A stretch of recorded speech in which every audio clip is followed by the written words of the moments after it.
Hello ছাত্রীরা, hello ছাত্রীরা, hello ছাত্রীরা, মেয়েরা মেয়েরা তোমরা জয়েন করেছো? Yes ma'am. হ্যাঁ, কেমন আছো? আলহামদুলিল্লাহ ভালো। আপনি আলহামদুলিল্লাহ। কেমন আছেন? হ্যাঁ, আমি ভালো আছি। তো তোমাদের আজকে হচ্ছে কততম ক্লাস? 6 না? ষষ্ঠতম ক্লাস আজকে, তাই না? জি ম্যাম। হ্যাঁ, তোমরা কে কে এসছো একটু রোল নাম্বারটা বলো। উম্মে তাসলিম 1018। তারা আস্তে আস্তে আস্তে। উম্মে তাসলিম 1008। জি ম্যাম মাফরুহা মোমো তোমরা 1036। তোমরা ক্যামেরায় আসো না কেন? তোমরা ক্যামেরায় আসো। উম্মে তাসলিম, নাম বলো। জি ম্যাম। রোল নম্বর বলো। 1018। 1018। আর 1036। 1036। 1001। 1001। আর আর আর আসুনি কেউ? এই তিনজন? ম্যাম ওরা লাইনে নেই ম্যাম, ওদেরকে আসতে বলছি। তোমার বলা লাগবে কেন? ওরা রুটিন পেয়েছো? নতুন রুটিন পেয়েছো তোমরা? সবাই জি ক্যামেরার ম্যাম, সামনে পেয়েছি। আসো। নতুন রুটিন পেয়েছো? Yes ma'am. তোমাদের কবে কবে ক্লাস? আজকে রবিবার জি ম্যাম। আর বৃহস্পতিবার। বৃহস্পতিবার না আর ক্লাস? Yes ma'am. হ্যাঁ, জি ম্যাম। তো ঠিক আছে। জি ম্যাম। আজকে আরো কেউ আসলে বলবে রোল নাম্বার দিতে। আচ্ছা, আজকে আমি তোমাদের ষষ্ঠতম ক্লাসে স্বাগতম জানাচ্ছি। আমি নাজমুন নাহার, সহকারী অধ্যাপক, ঢাকা উইমেন কলেজ। ছাত্রীরা, আজকে আমি তোমাদের এই দ্বিতীয় অধ্যায়, আমি তো তোমাদের দ্বিতীয় পত্র পড়াই, পরিনীতি ও সুশাসনের দ্বিতীয় পত্র পড়াই। এই দ্বিতীয় পত্রের আজকে দ্বিতীয় অধ্যায় পড়াবো।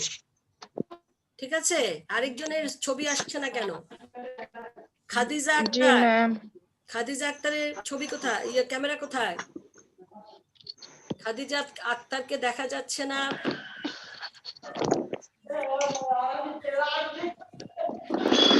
আচ্ছা, আমরা তাহলে ক্লাস শুরু করে দিই। পরে যারা জয়েন করবে আসবে, অসুবিধা নাই, ক্লাসে জয়েন করবে। যারা পরে আসবে জয়েন করবে। তো আজকে আমি তোমাদের দ্বিতীয় অধ্যায় পড়াচ্ছি। দ্বিতীয় পত্রে দ্বিতীয় অধ্যায় পরিনীতি ও সুশাসনের।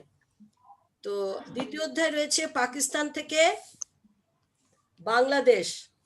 সরি, আমরা তো দ্বিতীয় অধ্যায় কিছুখানি পড়িয়ে ফেলেছিলাম। মেয়েরা কথা বলো না কেন? দ্বিতীয় অধ্যায় আমরা শুরু করে ফেলেছিলাম না? জি ম্যাম। হ্যাঁ, কতটুকু শেষ করেছি সেটা বলো। তোমরা তো কিছুই বলতেছো না। রাষ্ট্রভাষা পড়িয়েছি, 52 সালে রাষ্ট্রভাষা ভাষা আন্দোলন পড়িয়েছি।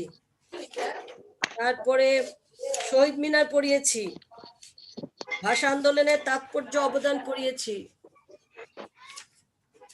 তারপরে আজকে থেকে আমি পড়াবো 1954 সালের সাধারণ নির্বাচন। আজকে কি কি পড়াবো? 1954 সালের সাধারণ নির্বাচন। হ্যাঁ, যুক্তফ্রন্টের 21 দফা। তারপরে পড়াবো 1954 সালের নির্বাচনের ফলাফল। 1954 সালের নির্বাচন ও ফলাফল। তারপর 1954 সালের নির্বাচনে মুসলিম লীগের পরাজয় ও যুক্তফ্রন্টের বিজয়ের কারণ। যুক্তফ্রন্টের মন্ত্রিসভা 1954 সাল, এগুলি আমরা পড়াবো। 56 সালে পাকিস্তান সংবিধান, 58 সালে সামরিক শাসন, 59 সালের মৌলিক গণতন্ত্র, অধ্যাদেশ ও ক্ষমতা প্রকর্ষণ। এগুলো আমরা আজকে দ্বিতীয় অধ্যায় শেষ করে ফেলবো। আমি তো অনেকখানি পড়িয়েছি, আসলে কতখানি পড়িয়েছি। আমার গত ক্লাসে ছিলা তোমরা মেয়েরা? ছাত্রীরা, আমার গত ক্লাসে হ্যাঁ, বলো তো কতটুকু পড়িয়েছি আমি? বলতে পারছো না? তোমরা দাগিয়ে রাখো না? ম্যাম আজকে 1954 সালের সাধারণ নির্বাচন থেকে পড়া শুরু হবে। আচ্ছা আচ্ছা, তাহলে 1954 সালের সাধারণ নির্বাচন তোমরা খুলো, এটাকে আমরা একটু বোঝানোর চেষ্টা করি। 1947 সালে পাকিস্তান স্বাধীনতা লাভ করে, তখন থেকেই প্রচলিত সংবিধান অনুযায়ী স্বাধীন পাকিস্তানের প্রদেশগুলোতে নির্বাচন অনুষ্ঠিত হবার কথা ছিল 1951 সালে, তাই না? কিন্তু 1949 সালে 26 এপ্রিল পূর্ব বাংলা টাঙ্গাইলের উপনির্বাচনে ক্ষমতাসীন মুসলিম লীগের প্রার্থী জমিদার পন্নী সাহেব তরুণ প্রার্থী যুবনেতা জনাব শামসুল হকের নিকট শোচনীয়ভাবে পরাজিত হয়। এর ফলে মুসলিম লীগের মধ্যে নির্বাচিত ভীতি দেখা দেয়। মুসলিম লীগ সরকার পরাজয়ের আশঙ্কায় 34টি শূন্য আসনে উপনির্বাচন স্থগিত রাখেন। পরে 1951 সালে পূর্ব বাংলার আইনসভায় যে নির্বাচন হবার কথা ছিল তা করতে তারা সাহসী হননি। পাঞ্জাব ও উত্তর পশ্চিম সীমান্ত প্রদেশে সংবিধান অনুযায়ী 1951 সালে প্রাদেশিক আইনসভার নির্বাচন সম্পন্ন হয় এবং জনগণের চাপে সরকার 1953 সালে সিন্ধুতে নির্বাচন অনুষ্ঠান করে এবং এবং ভাষা আন্দোলনের ফলে বাঙালি জনগণের মধ্যে জাতীয়তাবাদী চেতনার উন্মেষ ঘটে। ভাষা আন্দোলনের পর পূর্ব বাংলার জাগ্রত জনতার আন্দোলনের চাপে বাধ্য হয়ে পাকিস্তান সরকার 1954 সালে মার্চ মাসে প্রাপ্ত বয়স্কদের সার্বজনীন ভোটাধিকার ভিত্তিতে পূর্ব বাংলা আইন পরিষদের নির্বাচন অনুষ্ঠানের কথা ঘোষণা করে। অবশেষে সেটা 8 থেকে 12 মার্চে নির্বাচন পদ্ধতি শুরু হয় এবং 1935 সালে ভারত শাসন আইনের নির্বাচনের বিধি সংশোধন পদ্ধতিতে অনুষ্ঠিত হবার বিধান করা হয়। মোট আসন নির্ধারণ করা হয় 309টি। এর মধ্যে 237টি আসন নির্ধারণ করা হয় শুধুমাত্র মুসলমানদের জন্য, বাকি 72টি আসন নির্ধারণ করা হয় অমুসলমানদের জন্য। মহিলাদের জন্য 15টি আসন সংরক্ষিত হয় এবং 15টি সংরক্ষিত মহিলা আসনের 9টি মুসলমানদের জন্য আর 1টি বর্ণ হিন্দুদের জন্য আর 2টি তফসিলি হিন্দু সম্প্রদায়ের জন্য আর 1টি খ্রিস্টান ও 1টি বৌদ্ধ সম্প্রদায়ের জন্য। এইভাবে 1951 সালে জনসংখ্যা জরিপের রিপোর্টের উপর ভিত্তি করে এই নির্বাচন আসন বন্টন করা হয়। আনুমানিক 1,40,000 অধিবাসীদের জন্য একটি নির্বাচন। 1946 সালের অভিক্ত বাংলাদেশ অবিভক্ত বাংলার আইনসভার নির্বাচনে মুসলিম লীগ নিরঙ্কুশ সংখ্যাগরিষ্ঠতা অর্জন করেছিল। কোথায়? 54 সালের নির্বাচনে মুসলিম লীগ নিরঙ্কুশ সংখ্যাগরিষ্ঠতা অর্জন করেছিল। এর পিছনে সর্বাধিক অবদান ছিল হোসেন শহীদ সোহরাওয়ার্দীর। নাম শুনেছ না ছাত্রীরা? হ্যাঁ, নির্বাচন শেষে সোহরাওয়ার্দী অবিভক্ত বাংলা মুখ্যমন্ত্রী হন, কিন্তু স্বাধীনতা লাভের পর মুসলিম লীগ জিন্নাহ নাজিমুদ্দিন লিয়াকত আলী খানের পকেট সংগঠনে পরিণত হয়। 1947 সালে স্বাধীনতা লাভের পর জিন্নাহ লিয়াকত আলী খান সোহরাওয়ার্দীকে পরিবর্তে খাজা নাজিমুদ্দিনকে পূর্ব বাংলার মুখ্যমন্ত্রী নিযুক্ত করেন। এগুলি ছিল যুক্তফ্রন্ট গঠনের রাজনৈতিক পটভূমি। একটা ঐতিহাসিক ঘটনা, আমরা এত পুরা ডিটেলস বলা যায় না, আমি জাস্ট তোমাদের সংক্ষেপে বোঝানোর চেষ্টা করছি। এখানে যুক্তফ্রন্ট গঠনের রাজনৈতিক পটভূমি এবং 21 দফা, যুক্তফ্রন্টের 21 দফা কর্মসূচি কি কি ছিল দেখো। এই 21 দফা কর্মসূচি ছিল, এক হচ্ছে বাংলাকে পাকিস্তানের অন্যতম রাষ্ট্রভাষা করা হবে। 2 নম্বর ছিল বিনা খেসারতে জমিদারি প্রথা ও খাজনা আদায়কারী মধ্যস্বত্ব উচ্ছেদ করে ভূমিহীন কৃষকদের মধ্যে উদ্বৃত্ত জমি বন্টনের ব্যবস্থা করতে হবে। 3 নম্বর 21 দফার মধ্যে 3 নম্বর দফা ছিল পাট ব্যবসা জাতীয়করণ ও পাটের ন্যায্য মূল্য প্রদান করা হবে। তারপরে 4 হচ্ছে সমবায় কৃষি পদ্ধতি প্রবর্তন। 5 পূর্ব বাংলাকে লবণের ক্ষেত্রে স্বয়ংসম্পূর্ণ করা। 6 অবিলম্বে বাস্তু হারাদের পুনর্বাসন। 7 শৌচ ব্যবস্থার উন্নতি সাধন। এইভাবে তোমরা 21টি দফা ভালো করে পড়বে। 21টি দফা তোমাদের আসবে না, আসলে 2-4টা দফা বলতে বলবে, ঠিক আছে? তোমরা যেহেতু সৃজনশীল পরীক্ষা দিবে, তোমরা এরকম 21টা তোমরা জানা ইতিহাস জানবে, পড়ে জানবে, কিন্তু তোমাদের পড়ার জন্য তোমরা 3টা 21 দফার মুখস্থ করে নিবে। এরপরে আছে নির্বাচন প্রচার প্রচারণা ও কৌশল, এটা দরকার নেই। এবার আসো 1954 সালে নির্বাচনের ফলাফল। এটা একটু তোমরা দেখে নিবে, এগুলো খুব একটা ইম্পর্টেন্ট না। এখানে আবার দেখো 1954 সালের নির্বাচনের গুরুত্ব তাৎপর্য, এটা একটু ভালো করে পড়বে। পেয়েছো মেয়েরা 1954 সালের নির্বাচনের গুরুত্ব তাৎপর্য? মেয়েরা কথা বলতে হবে, নাহলে আমি বুঝবো কি করে? জি ছাত্রীরা ম্যাম পেয়েছি। হ্যাঁ পেয়েছো, এবং তোমরা যদি কোনো কথা না বুঝো, কোনো কিছু না বুঝো, তাহলে আমাকে বলবে যে ম্যাডাম এটা একটু আরেকটু বুঝিয়ে দেন। 1954 সালের নির্বাচন আমরা পড়েছি, ওটা আমরা ফলাফল আছে, 1954 সালের নির্বাচনের ফলাফল আছে।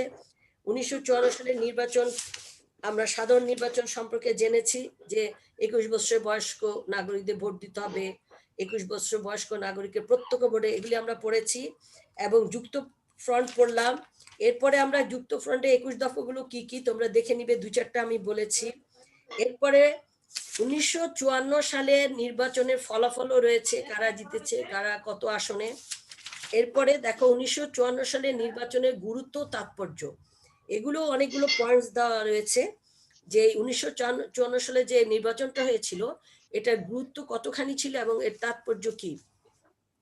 দেখো, এক হচ্ছে এটার গুরুত্ব হচ্ছে মধ্যবিত্ত শ্রেণীর প্রভাব বৃদ্ধি, তারপরে বাঙালি জাতীয়তাবাদ, 3 হচ্ছে অসাম্প্রদায়িক রাজনীতিবিদ বিকাশ, 4 নির্বাচনী প্রত্যক্ষ হিসেবে নৌকার পরিচিতি, 5 মুসলিম লীগের ভরাডুবি, 6 স্বায়ত্তশাসনের দাবি, 7 রাজনৈতিক সচেতনতা।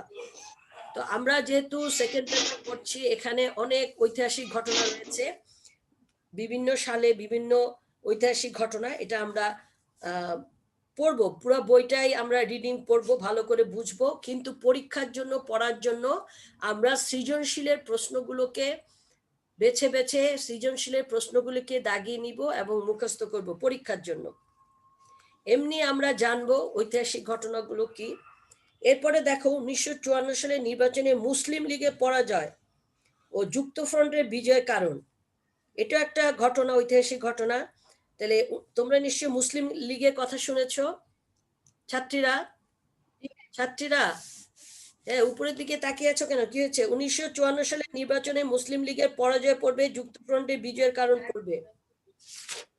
এরপরে যুক্তফ্রন্টের মন্ত্রিসভা 1954 সাল, তারপরে পড়বে, এগুলি সবকিছু তোমাদের পড়ার দরকার নেই। এখানে এটা কত নাম্বার অধ্যায়? এটা 2য় নম্বর অধ্যায়। উফ, এতক্ষণ পড়ার পরে বলতেছো সেকেন্ড পেপারে জি মিস। সুশাসনের সেকেন্ড পত্র বইটা নিয়েছো না সেকেন্ড পেপারের? জি ম্যাম জি। এখনো বই কিনে হয় নাই আমার, আমি বই কিনে তারপর করবো। ওহো, এত দেরি করছো কেন? এই জন্যই তো বুঝতে পারছো না। জি মিস। ফার্স্ট পেপারের বইটাও কিনো নি? ম্যাম কোনো বই কিনা হয় নাই এখনো। তাহলে কেমনে হবে, এত দেরি কেন? ম্যাম একটা কথা বলি। বলো। আমাদের মানে ক্লাসে কে কে আছে তা তো আমি এখনো জানি না ঠিক মতো। এখন যারা ক্লাস করছে তাদের কাছ থেকে নাম্বার নিয়ে মানে পরিচিত হওয়া যাবে, এরকম কোনো হ্যাঁ বলো বলো। কোনো কিছু আছে মানে ওদের মানে ক্লাস টাইমে পড়ে ওদের কাছে মানে কথা বলা যাবে ওদের সাথে? যাবে না কেন, তুমি কন্টাক্ট নাম্বার নাও, ওদের ফোন নাম্বার নাও। এই যে এখন যে 3 জন আচ্ছা। করছে না, তাদের কাছ থেকে ফোন নম্বর নিয়ে নিবা, তাদের কন্টাক্ট করবে। তারপরে ফারিয়া সবকিছু তোমার নাম্বারটা দেওয়া যাবে? দাও, যাবে না কেন? হ্যাঁ তোমার দিতে পারবো। হ্যাঁ ফোন নাম্বার নাও, কন্টাক্ট নাম্বার নাও। একটু তোমার নাম্বারটা দাও। না, সবার আগে তোমাকে তো বই কিনতে হবে। ম্যাম আমি কিনবো, কিন্তু কথা হচ্ছে আমি কাউকেই তো চিনি না এখন, মানে কোনগুলা এখানে তো কিনবো বই সবার কেনার জন্য কাউকে চিনতে হবে না তো। না মিস, আমি মানে কিনে ফেলবো, কিন্তু কথা হচ্ছে সবার সাথে পরিচয় হওয়ার জন্য সবার সাথে বলছি। তো এখন ফিজিক্যালি তো তোমরা কারোর সাথে দেখা হচ্ছে না, সবার সাথে তো পারবেই না। 2-4-5 জনের মিস, সাথে কন্টাক্ট নাম্বার করে হ্যাঁ তুমি পরিচিত হও। যারা ক্লাস করতেছি তারা শুধু। হ্যাঁ কোনো অসুবিধা কি, তাদের সাথে কন্টাক্ট করো, কিন্তু সমস্যা নাই। কিন্তু তোমাকে সবার সাথে তো আর এখন ফিজিক্যালি যেহেতু ক্লাসে দেখা হচ্ছে না, পারবে না। কিন্তু তুমি তো হ্যাঁ, এই সবার আগে বই কিনতে হবে, বই কিনো, মোজাম্মেল হকের বই কিনো। জি মিস। হ্যাঁ, ফারা তোমার নাম্বারটা দাও। প্রথম পত্র, দ্বিতীয় পত্র দেখো তুমি চেক করো। এখন ক্লাসের মধ্যে পড়ে নাও। কোথায় দিছো? এখানেই দিয়েছি। পাচ্ছি না তো। আচ্ছা আমি তোমাকে পরে দিয়ে দিব, এখন পরে ক্লাস তোমরা টাইম তো। কন্ট্যাক্ট নাম্বার দিয়ে দিও। আচ্ছা, হ্যাঁ, ঠিক আমি আছে। সময় দিব ওকে, ওকে। তোমাদের 2-4-5 মিনিট সময় দিব, তোমরা নিজেরা কন্ট্যাক্ট নাম্বার নিয়ে নিও। আচ্ছা, এখানে ma'am. তোমরা আসলে Thank you, ma'am. পড়বে হচ্ছে দ্বিতীয় অধ্যায়ে পড়বা হচ্ছে কি কি পড়বে তোমরা। তোমরা পড়বে হচ্ছে ভাষা আন্দোলনটা ভালো করে পড়বে, 1952 সালে ভাষা আন্দোলন ভালো করে পড়বে। তারপরে পড়বে তোমরা এখানে কি কি তোমরা ভালো করে পড়বে, অনেক কিছু আছে, অনেক ঐতিহাসিক ঘটনা। আমরা সবকিছু খুব একটা বেশি পড়বো না, যেগুলি আসে আমাদের ইম্পর্টেন্ট। 1948 থেকে 52 সালে ভাষা আন্দোলনটা পড়বে। তারপর ভাষা আন্দোলনের কারণ কি, তারপর হচ্ছে তোমার শহীদ মিনার পড়বে, শহীদ মিনারটা পড়বে। ভাষা আন্দোলনের তাৎপর্য অবদান পড়বে, ঠিক আছে। তারপর পড়বে 21শে ফেব্রুয়ারি আন্তর্জাতিক মাতৃভাষা দিবসটা পড়বে, এটা পড়বে। তারপর 54 সালে সাধারণ নির্বাচনটা দেখবে। যুক্তফ্রন্টে 21 দফা পড়বে, 21 দফার তো 21টাই আসবে না, 2-4টা ভালো করে মুখস্থ করে রাখবে। আর 1954 সালে নির্বাচনের ফলাফল, এটা খুব একটা দরকার নেই। আর 1954 সালে নির্বাচনের গুরুত্ব তাৎপর্য, এটা একটু পড়বে। আর পড়বে তোমরা 1956 সালে পাকিস্তানের সংবিধানটা একটু দেখবে। 1956 সালে পাকিস্তান সংবিধান 98 পৃষ্ঠা। তারপরে 1956 সালে পাকিস্তান সংবিধানের কার্যকারিতার ব্যর্থতার কারণ। এরপরে তোমরা পড়বে 1958 সালে সামরিক শাসন আইন জারির কারণ।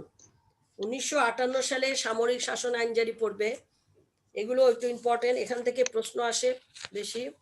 58, 54, 52। তারপরে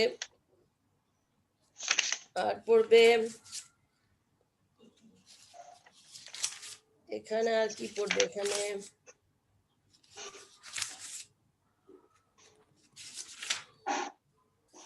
তারপরে এখানে পড়বে তোমরা পূর্ব পাকিস্তান ও পশ্চিম পাকিস্তানের মধ্যে যে বৈষম্যটা রয়েছিল, বৈষম্যটা পূর্ব পাকিস্তান ও পশ্চিম পাকিস্তানের বৈষম্য, এটা হচ্ছে তোমার 113 পৃষ্ঠা দেখো। পূর্ব পাকিস্তান ও পশ্চিম পাকিস্তানের মধ্যে বৈষম্য।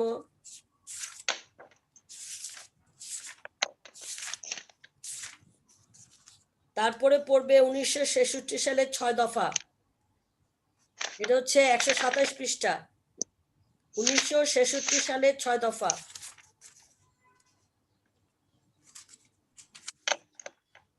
পেয়েছো? জি ম্যাম। হ্যাঁ, 1966 সালে 6 দফা, সেই 6 দফাগুলো কি, কয়টা 6 দফা মুখস্থ করবে।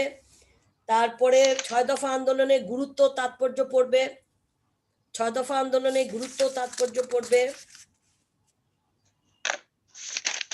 তারপরে ছাত্র দেখো 130 পৃষ্ঠা, ছাত্র সমাজে 11 দফা কর্মসূচি বা দাবির গুরুত্ব পড়বে, 11 দফা কর্মসূচির গুরুত্ব পড়বে। তারপর তোমরা পড়বে 1969 সালের গণ অভ্যুত্থান, এটা ইম্পর্টেন্ট। 132 পৃষ্ঠা, 1969 সালে গণ অভ্যুত্থান, পেয়েছো? জি ম্যাম। হ্যাঁ, তারপরে 1970 সালের নির্বাচনের ফলাফল, এই নির্বাচনের গুরুত্ব প্রভাব।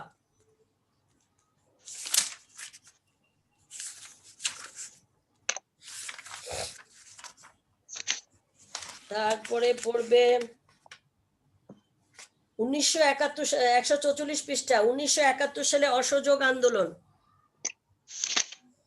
1971 সালে অসহযোগ আন্দোলন, পেয়েছো না? জি। হ্যাঁ, তারপর পড়বে ঐতিহাসিক 7ই মার্চের বঙ্গবন্ধুর ঐতিহাসিক ভাষণ বা ঘোষণা, ঐতিহাসিক 7ই মার্চে বঙ্গবন্ধুর ঐতিহাসিক ভাষণ বা ঘোষণা, গুরুত্ব, ঐতিহাসিক 7ই মার্চের গুরুত্ব, মার্চের ভাষণের গুরুত্ব।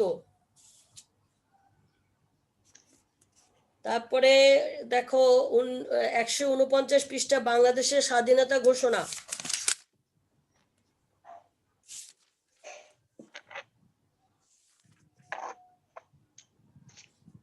তারপরে পড়বে তোমরা দেখো 155 পৃষ্ঠায় গণপ্রজাতন্ত্রী বাংলাদেশ সরকার বা মুজিবনগর সরকার গঠন।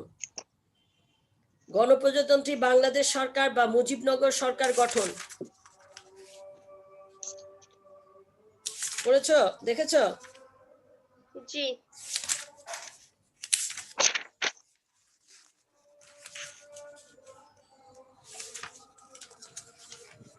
তারপরে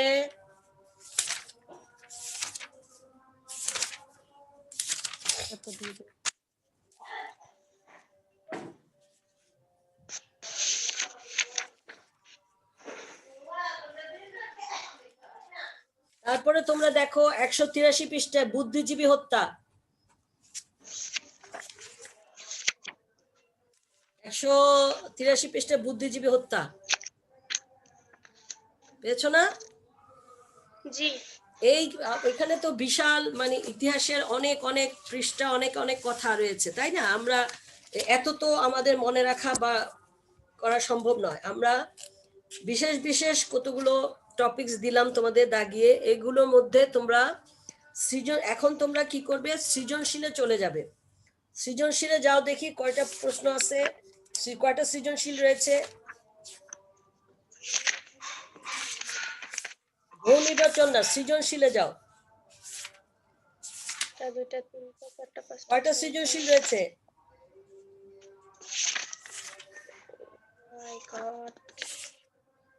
ম্যাম 21টা। 21টা তোমরা খুব ভয় পেয়ে যাও না, 21টার মধ্যে প্রায় সবগুলোর মধ্যেই মিল থাকে, তাই না? তোমরা এখন চলে যাবে সৃজনশীলে।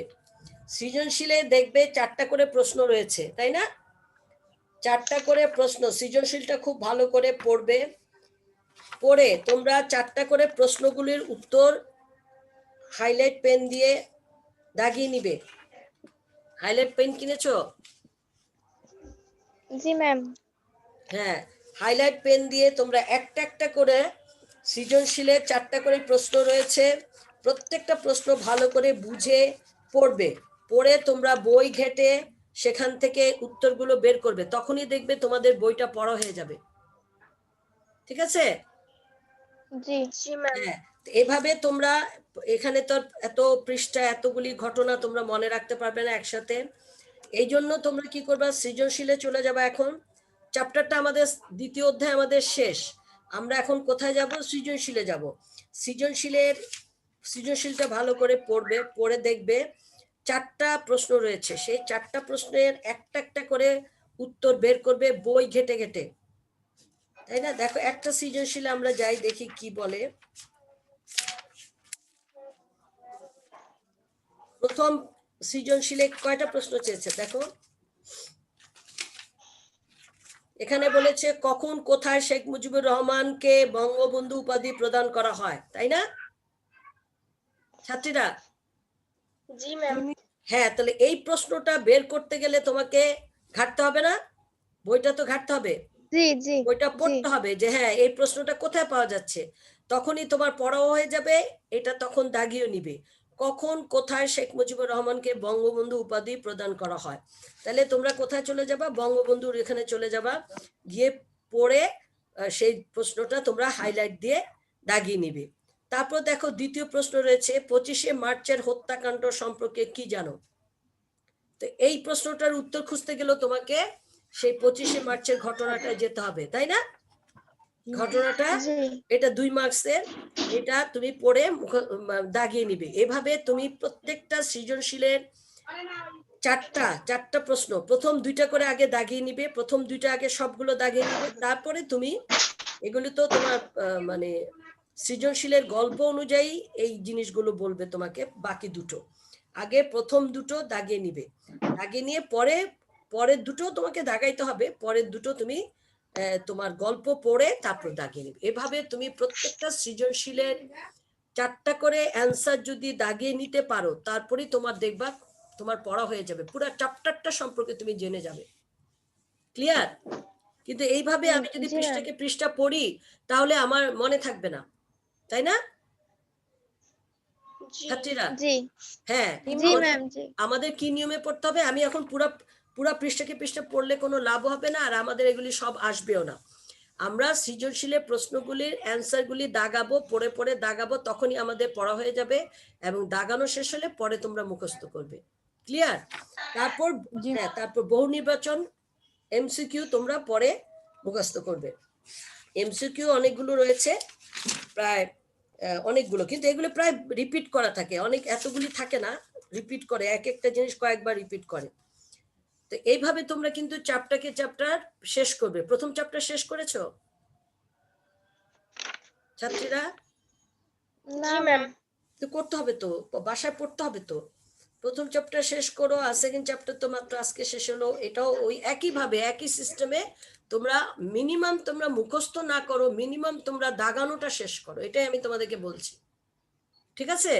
প্রথম অধ্যায়েরও জি। প্রত্যেকটা সৃজনশীলের অ্যান্সার দাগিয়ে রাখো, আবার সেকেন্ড অধ্যায়েও তোমরা প্রত্যেকটা সৃজনশীলের দাগিয়ে রাখো। যখন পরীক্ষা হবে তখন মুখস্থ করে করে পরীক্ষা দিবে। ঠিক আছে না? জি জি। আর যারা বই কিনো নাই তারা ইমিডিয়েট বই কিনে ফেলো। বই ছাড়া কিচ্ছু হবে না। বই ছাড়া আমাদের সাথে দেখা হয় না, কারোর সাথে তোমাদের কারো দেখা হচ্ছে না। বই ছাড়া কোনো উপায় নেই, বই কিনতেই হবে। খুব দ্রুত বইগুলো কিনে রেখো, এই হচ্ছে কথা। আর তোমাদের রুটিন তোমরা পেয়েছো, নতুন রুটিন? জি ম্যাম, পেয়েছি। জি হ্যাঁ, ম্যাম, পাইছি। রোববারে তো আজকে 12টা 20, 11টা 20 থেকে, সরি 12টা 20 থেকে 1টা। আর বৃহস্পতিবারে কখন বলো তো, মনে আছে? ম্যাম একটু দেখতে হবে। আচ্ছা, দেখতে হবে না, আমি তোমাদের বলি। বৃহস্পতিবার হচ্ছে তোমাদের 10টা 40 থেকে 11টা 20। সবাই লিখে রাখো, 10টা 40 থেকে 11টা 20 বৃহস্পতিবার।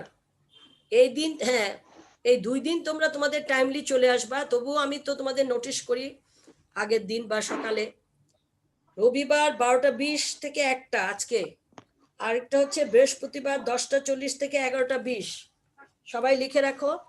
আর বাকি মেয়েদের সাথে তোমাদের যোগাযোগ হলে সবাইকে বলে দিবা ক্লাস করার জন্য। মাত্র 3-4টা মেয়ে ক্লাস করো, এটা তো ঠিক না। আর যে বই কিনো নাই সে মোজাম্মেল হকের বই কিনে নিবা।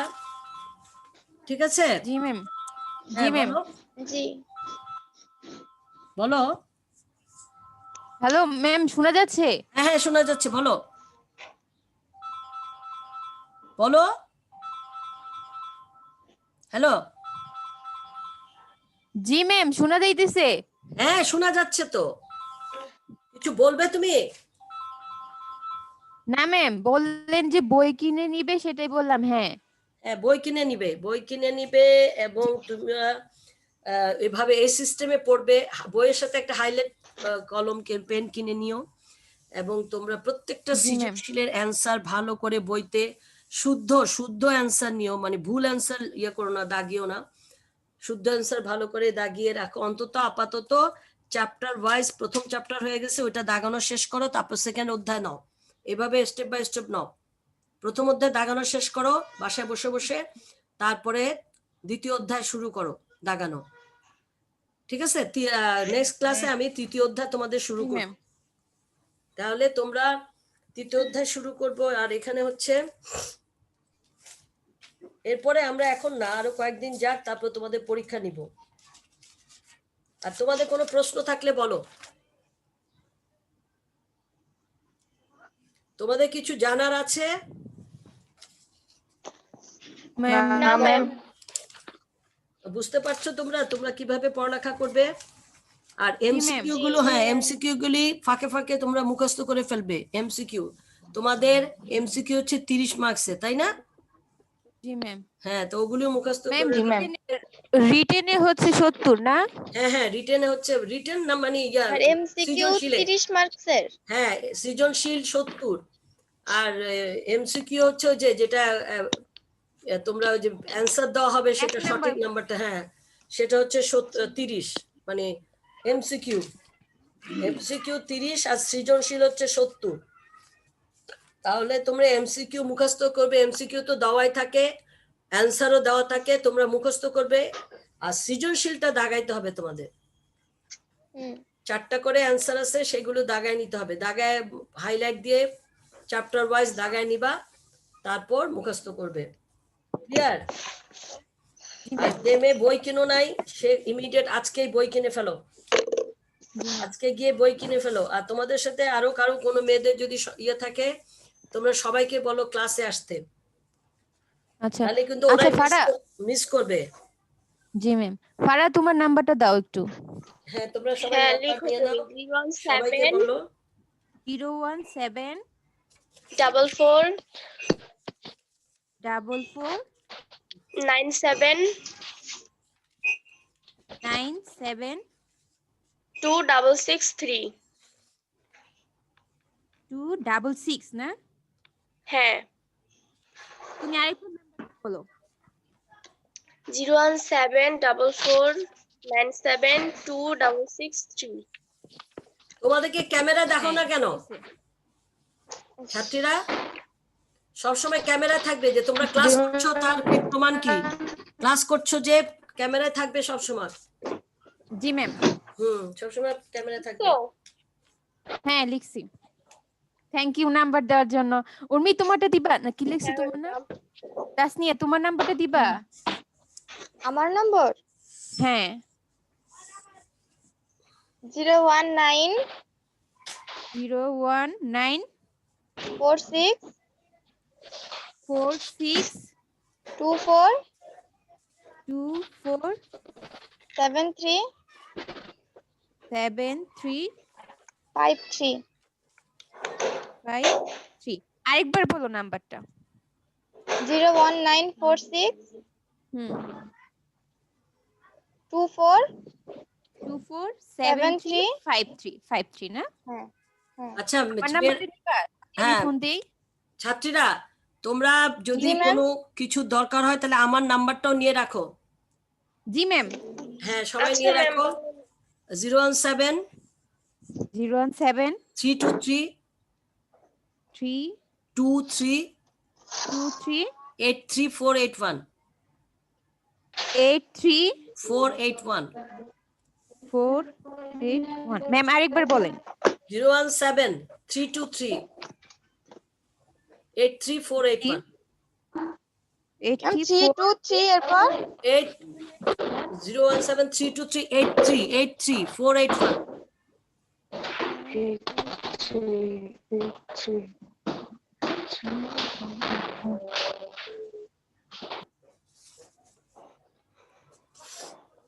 ঠিক আছে? জি থ্যাংক ইউ ম্যাম নাম্বারটা দেওয়ার জন্য। হ্যাঁ এখন হচ্ছে তোমরা ভালো করে বাসায় পড়ালেখা করবে আর সৃজনশীল গুলো দাগানো শেষ করবে। প্রথম অধ্যায় আগে শেষ করে ফেলো, প্রথম অধ্যায় আগে শেষ করে তারপর দ্বিতীয় অধ্যায় শেষ করো, শুরু করো। প্রথম অধ্যায় আগে শেষ করে ফেলো, তারপর দ্বিতীয় অধ্যায় শুরু করো। ঠিক আছে? এভাবে তোমরা বাসায় ম্যাম। পড়ালেখা করো। ইনশাআল্লাহ ম্যাম। বাসায়, হ্যাঁ বাসায় তো এখন প্রচুর সময়, বাসায় খুব ভালো করে পড়ালেখা করো। আর বাকি মেয়েদের সাথে কথা হলে সবাইকে বলবে, আমিও বলতেছি সবাইকে বলবে যে ক্লাসে অ্যাটেন্ড করতে। ঠিক আছে? জি ম্যাম। জি ম্যাম।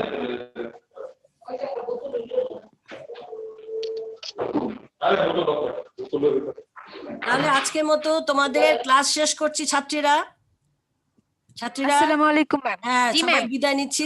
তোমরা ভালো থাকো, সুস্থ থাকো এবং বাসায় বসে বসে পড়ালেখা করো। আল্লাহ হাফেজ। আল্লাহ হাফেজ। আসসালামু আলাইকুম ম্যাম। ওয়ালাইকুম আসসালাম। আসসালামু আলাইকুম ম্যাম। আসসালামু আলাইকুম। ওয়ালাইকুম আসসালাম।